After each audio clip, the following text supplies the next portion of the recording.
नमस्कार दोस्तों, स्वागत है आपका जनवरी 2026 के मासिक राशि फल में। आज हम बात करेंगे तुला राशि वालों के बारे में, जिसके स्वामी ग्रह शुक्र होते हैं और जो संतुलन, सुंदरता, प्रेम, न्याय, प्रिय स्वभाव के लिए जाने जाते हैं।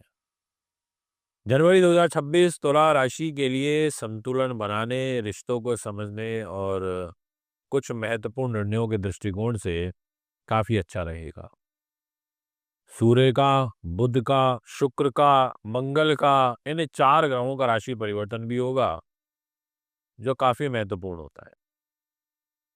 और सबसे बड़ी बात यह है कि ये चारों ग्रह मकर राशि के अंदर गोचर करेंगे। जी हाँ, चार ग्रहों का मकर राशि में रहना, यानी कि दिनांक 14 जनवरी को सूर्य मकर राशि में आ जाएंगे, दिनांक 15 जनवरी को मंगल मकर राशि में आ जाएंगे, दिनांक 17 जनवरी को बुध मकर राशि में आ जाएंगे, दिनांक 12 जनवरी को शुक्र मकर राशि में आ जाएंगे और एक चतुर्ग्रही योग मकर में ही बनेगा। मंगल का मकर में आना तो अच्छा है, क्योंकि उच्च का होगा, रोचक नाम का राजयोग भी बनेगा। अब विषय ये उठता है कि जब ये चार ग्रह एक ही राशि में होते हैं तो सबसे पहले यही समझ लेते हैं कि इसका क्या फल होता है चतुर्ग्रही का, और उसके बाद हम अपने राशिफल पर भी चर्चा करेंगे। अगर आप मेरे YouTube चैनल पर नए हैं तो चैनल को सब्सक्राइब फॉलो ज़रूर करें, बेल आइकन के बटन को दबाएं। और महत्वपूर्ण अपडेट कि मैं मुंबई आ रहा हूं, मुंबई में जनवरी महीने में आप मुझसे मुलाकात कर सकते हैं। इसके अलावा आपके लिए महत्वपूर्ण अपडेट ये है कि हस्तलिखित वार्षिक राशिफल पूरे 12 महीनों का, जनवरी 2026 से दिसंबर 2026 तक का, मंथ वाइज लिख करके आपको date of birth, time of birth, place of birth आपके अनुसार दिया जाएगा। उपाय भी लिख के दिए जाएंगे। देरी मत करिएगा, तुरंत संपर्क करिए। आइए विषय को आगे बढ़ाते हैं। अब आपके सामने जो डिस्प्ले में कुंडली लगी हुई है, उसको अगर आप बहुत ध्यानपूर्वक देखें तो उसमें जहाँ 4 नंबर लिखा है वो आपका कैरियर का घर है, 7 नंबर वो भी खाली है, जहाँ 10 लिखा है वो भी खाली है, जहाँ 1 लिखा है वो भी खाली है, यानी कि आपका केंद्र स्थान खाली है। और एक पार्श्विक दोष का प्रभाव आपके लिए जनवरी 2026 से ही, शुरुआत से ही देखने को मिलेगा। और ये तब समाप्त होगा जब इस केंद्र में ग्रहों का शुभ प्रभाव आना प्रारंभ होगा, दिनांक 12 जनवरी से। तो पहले जो 12 दिन हैं वो आपको संयम से और धैर्य से और ध्यान पूर्वक व्यतीत करने हैं, ये मैं आपसे कहना चाहूंगा।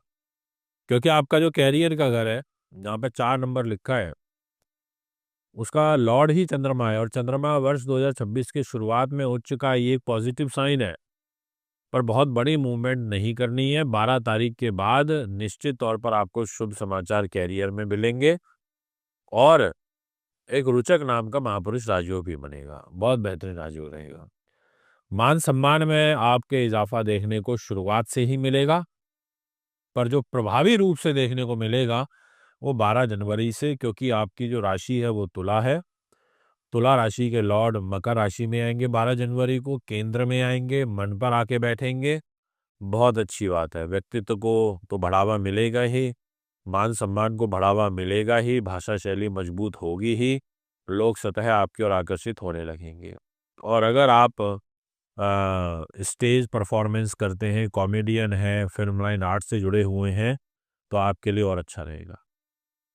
अगर मैं आपके फाइनेंस की बात करूं, पैसे की बात करूं, तो वो पैसे का घर आ जाता है आपका मंगल के पास। और मंगल आपके धन का स्वामी हो गया, उच्च का हो जाएगा, वो भी दिनांक 15 तारीख से। तो उच्च के मंगल उच्च कोटि का धन लाभ भी देते हैं। मंगल भूमि पुत्र है और आपकी प्रॉपर्टी के घर में आके उच्च का होगा।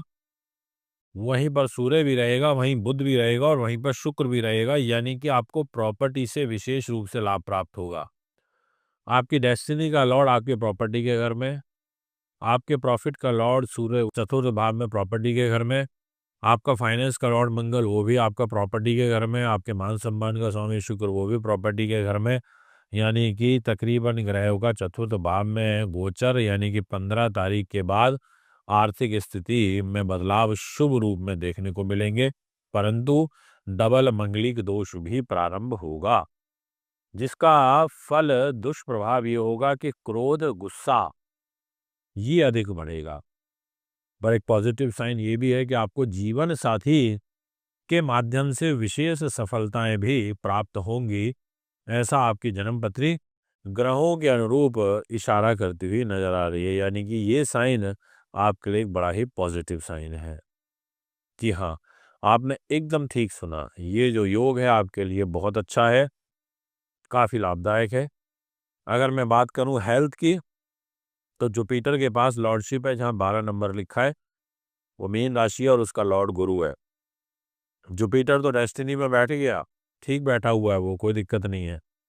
परंतु शनि वहां बैठा है तो लंबी बीमारी का घोता-खूरा है, तो बीमारियों का प्रकोप रहेगा, क्योंकि राहु की पंचम दृष्टि भी गुरु के ऊपर है। पेट से संबंधित विकार विशेष रूप से आपको परेशान करेंगे, इसलिए बीमारियों का ही बहुत अधिक ध्यान रखने की जरूरत मुझे कुंडली अनुसार दिखाई पड़ रही है।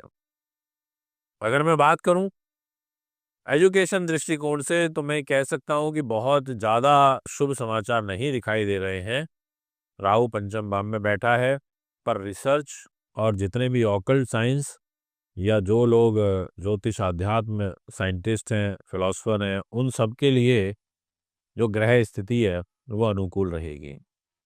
दोस्तों, अगर आपको कोई वाहन खरीदना है, गाड़ी यानी कि, या घर से संबंधित कोई भी चीज खरीदनी है, तो आप 17 तारीख के बाद ही लेना। आपके लिए ज्यादा अच्छी डील भी मिल सकती है और लाभप्रद भी हो सकता है। दाम्पत्य जीवन यानी कि मैरिज का घर सबसे महत्वपूर्ण घर होता है, और ये घर का जो डिपार्टमेंट है मंगल के पास है, जहाँ पर 1 नंबर लिखा है। मंगल उच्च के हो जाएंगे 15 तारीख को, उससे पहले मंगल 3rd हाउस में बैठे हैं। तो आपको इसका प्लस पॉइंट भी है और इसका ड्रॉबैक भी है। प्लस पॉइंट ये, राजयोग बनेगा तो उन्नति होगी, प्रॉपर्टी, जमीन जायदाद, वाहन, ये सब चीजें मिलेंगे, पर गुस्सा भी बढ़ेगा। आपको सपोर्ट ये है कि आपको अपने जीवन साथी के माध्यम से भाग्य उदय होगा, अगर आप उनके साथ मिलकर कार्य करते हैं तो। ये एक बहुत पॉजिटिव साइन है, क्योंकि सूर्य मंगल आपको काफी अच्छे रिजल्ट दे सकते हैं। और इसके अलावा आपका जो बिजनेस पार्टनर का लॉर्ड है वो भी मंगल ही बन रहा है। आपकी दैनिक इनकम जो है डेली बेसिस की, वो भी बेटर होती हुई नजर आ रही है। तो यानी कि ओवरऑल जो ग्रह स्थिति है वो आपके लिए काफी अच्छी है, पॉजिटिव है। विदेश यात्रा करना चाहते हैं, 14 तारीख के बाद करिए, निश्चित तौर पर सफलता मिलेगी, अच्छी यात्रा होगी, सुखद रहेगी, आनंददायक होगी। लंबी दूरी की यात्रा करना चाहते हैं आप कर सकते हैं। दोस्तों, मैंने आपसे एक बात बोली थी कि सूर्य, मंगल, शुक्र और बुध, अगर ये चारों ग्रह एक ही घर में बैठे हो तो ये कैसा फल देते हैं, तो वो मैं आपको जरूर बताना चाहूंगा। ऐसे में व्यक्ति जो यानी कि जो जातक होता है वो पराक्रमी हो जाता है, वो जो है व्यवहार का कुशल हो जाता है। ऐसे में इन चारों ग्रहों के इकट्ठे होने से आप अच्छे वक्ता बन जाओगे, आपको संगीत से लाभ मिलेगा, आपको कला से, आपको साहित्य से, गायन से, इस प्रकार की जो कलाएं होती हैं उनमें आपकी रुचि बढ़ेगी, या अगर आप ऐसी कलाओं में कार्यरत हैं तो आपको विशेष सफलता प्राप्त होगी। इसके अलावा भूमि का, जायदाद का, ऐसी चीज़ों का लाभ प्राप्त होता है। ये एक बहुत सुंदर योग बनता है, और आप नीतिवान तरीके से कार्य करते हो, ये एक आपके लिए शुभ साइन है। पर हाँ, एक स्पष्ट वक्ता भी हो जाते हो, सही को सही और गलत को गलत कहने की जो आपकी काबिलियत है वो आप में बहुत अधिक देखने को मिलती है। तो यानी कि ये सब जो ग्रह योग है कुछ इस और इशारा कर रहे हैं। अब मैं आपसे बात करना चाहूंगा दोस्तों कि आपके 12th हाउस की, उसका लॉर्ड आपका बुध बनता है, यानी कि खर्चों का मालिक बुध बनता है। तो संतुलित खर्चे होंगे। छोटे भाई बहनों का, मित्रों का कोई सहयोग, सपोर्ट आप लेना चाहते हैं तो आपके लिए पूरा ही महीना बहुत अच्छा है, अनुकूल है, आप ले सकते हैं। किसी प्रकार की कोई ऐसी विशेष चिंता नहीं नजर आ रही है।